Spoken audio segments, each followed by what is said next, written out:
Okay, welcome to the second video of Indian Companies Act 2013। तो मैंने अपने पिछले वीडियो में आपसे बात किया कि what actually the introduction of Indian companies act 2013। ये फोर्स में आया 12 सितंबर 2013 को, और ये एक पार्शली अमेंडमेंट है, लेकिन बहुत सिग्निफिकेंट अमेंडमेंट है हमारे कंपनीज एक्ट 1956 में। तो बात करते हैं कंपनीज एक्ट में। पहले कंपनीज क्या होती हैं, तो उसके लिए हम इसकी डेफिनेशन को एक बार आपको बता देता हूं। क्या इसकी डेफिनेशन है? एक company may be defined as an incorporated association which is an artificial person. A company may be defined as an incorporated association which is an artificial person having separate legal entity with a perpetual succession, a common seal, a common capital, compromised of transferability share of limited liability। तो ये definition जो है, इस definition को अगर हम dissect करें तो इस डेफिनेशन में हम देखेंगे कि a company may be defined as an incorporated association. जैसे मैंने आपको बोला, incorporated association means a company को बनाया जाएगा अंडर स्पेसिफिक एक्ट जो यहाँ पर 2013 है, या इससे पहले कोई भी एक्ट जो कि किसी कंपनी को, किसी भी फर्म को इनकॉर्पोरेट करने के लिए बनाया जाता है। जैसे हमारे हिंदुस्तान के केस में इंडियन कंपनीज एक्ट 1956 भी है। तो ये एक क्या है? ये एक इनकॉर्पोरेटेड एसोसिएशन है। इसके अलावा ये एक आर्टिफिशियल पर्सन है। इसकी हम अभी बात करते हैं, फीचर्स में बात करेंगे। आर्टिफिशियल पर्सन भी कहते हैं हम कंपनी को, और ये एक सेपरेट लीगल एंटिटी है। ये एक सेपरेट लीगल एंटिटी भी है, और ये एक परप्यूचुअल सक्सेशन। तो ये सब फीचर्स है कंपनीज के। डेफिनेशन मैंने आपको नोट्स में पीडीएफ में दिया है, आप उससे देख सकते हैं। तो मैं इसकी फीचर की बात कर लेता हूँ, और इस फीचर से ही आप पूरी कंपनी की डेफिनेशन समझ जाएंगे। तो सबसे पहले क्या है, इसके फीचर्स क्या है कि ये एक आर्टिफिशियल पर्सन है। आर्टिफिशियल पर्सन का क्या मतलब है? ये ह्यूमन बीइंग नहीं है। पर्सन तो है लेकिन ह्यूमन नहीं है, आर्टिफिशियल है। ये नॉन लिविंग थिंग है लेकिन पर्सन है। इसका मतलब क्या है? इसको हम ऐसे कह सकते हैं कि कंपनी एक ऐसा पर्सन है जिसने अपनी मदर के पेट से जन्म नहीं लिया। उसकी मदर ने उसको नहीं जन्मा। इसको जन्मा किसने है? Who has given birth to the company? Law, act. और वो एक्ट कौन सा है? 2013, या हमारा इससे पहले चलता हुआ एक्ट इंडियन कंपनीज एक्ट 1956। तो ये तो मतलब हुआ हमारा आर्टिफिशियल पर्सन का। हम दूसरी बात आगे करते हैं। ये एक सेपरेट लीगल एंटिटी है। What does it mean? What does it mean of separate legal entity?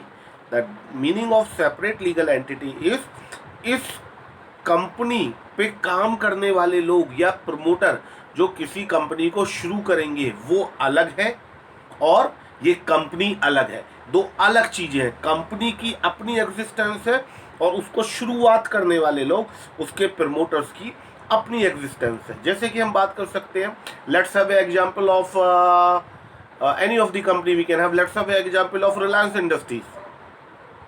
आप रिलायंस इंडस्ट्रीज का आपने बहुत नाम सुना होगा। टाटा सन्स का आपने नाम सुना होगा। लेकिन रिलायंस इंडस्ट्रीज का हम एग्जांपल लेते हैं। रिलायंस इंडस्ट्रीज के मालिक हैं मुकेश अंबानी। आप मुकेश अंबानी को जानते हैं, लेकिन आपने have you ever seen the Reliance industries? You may see the building, you may see the office, you may see the operational houses of the Reliance industries, but you can not see the Reliance company, Reliance the company what ever. अगर हम रिलायंस जियो की बात करें, आप पर जियो का connection है, तो रिलायंस इन्फोमेंट, तो आप बिल्डिंग देख सकते हैं, लेकिन कंपनी को आप नहीं देख सकते, क्योंकि वो एक आर्टिफिशियल पर्सन है। और क्यों सेपरेट एंटिटी है?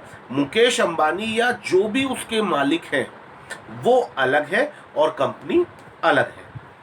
तो मुझे लगता है आप इससे मेरी बात समझ गए होंगे। इसका दूसरा फीचर्स कौन सा है?